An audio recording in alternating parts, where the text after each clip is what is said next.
Hi, magandang araw muli mga kaibigan.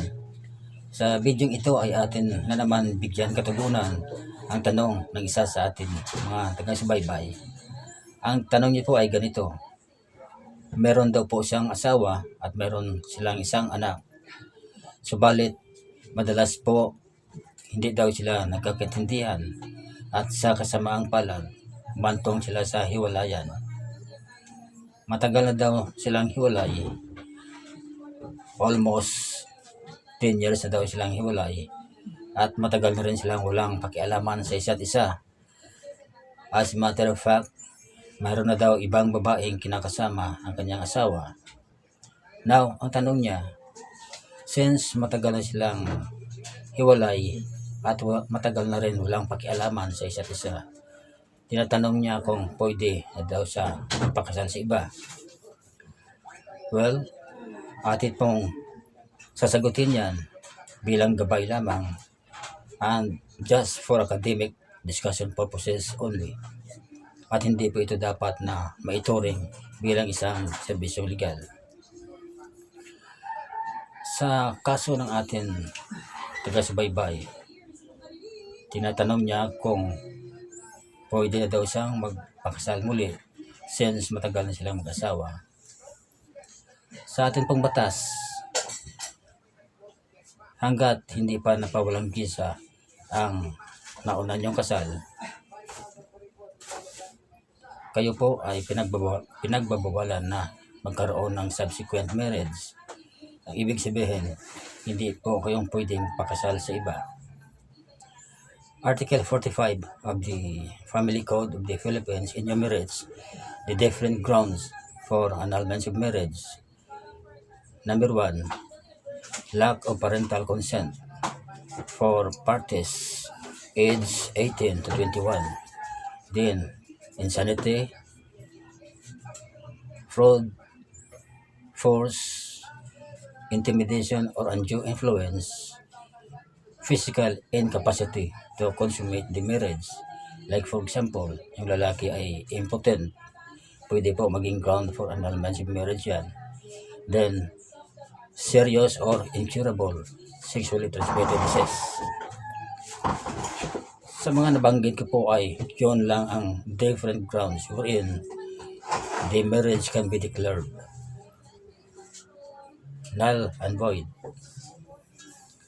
Ito po yung judicial declaration of nullity ay required ng ating batas kahit na yung previous marriage was void from the very start.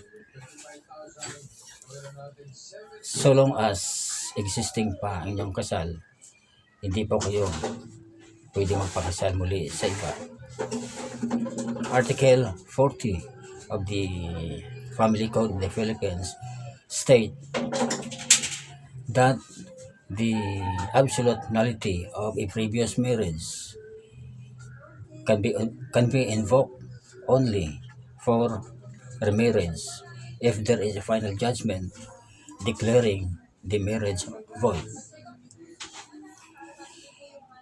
Kailangan po natin na magkaroon ng declarations of nullity of marriage para na rin masigurado na yung subsequent marriage ay valid, and also to avoid kung anumang problema that might arise in the future, kagaya ng bigamy. Without such declaration, no matter how long you've been separated, kahit nag-aano katagal kayong hiwalay, o kahit nag-aano katagal kayong walang pakialaman sa isa't isa, ay hindi kayo pwede magpakasal uli sa iba. At maging ang pakikipagrelasyon sa babae o lalaki, as the case may be, ay pinagbabawalan din ng batas. Since existing pa ang inyong kasal, si lalaki ay pwedeng makasuhan ng concubinage, si babae pwede rin makasuhan ng adultery, respectively. Now, sa akin personal observation ay madalang na rin silang nagkakadimandahan pa. Ang nangyayari, parang gantihan na lang ang lumalabas. Merong kinakasama yung babae at meron din kinakasama yung lalaki.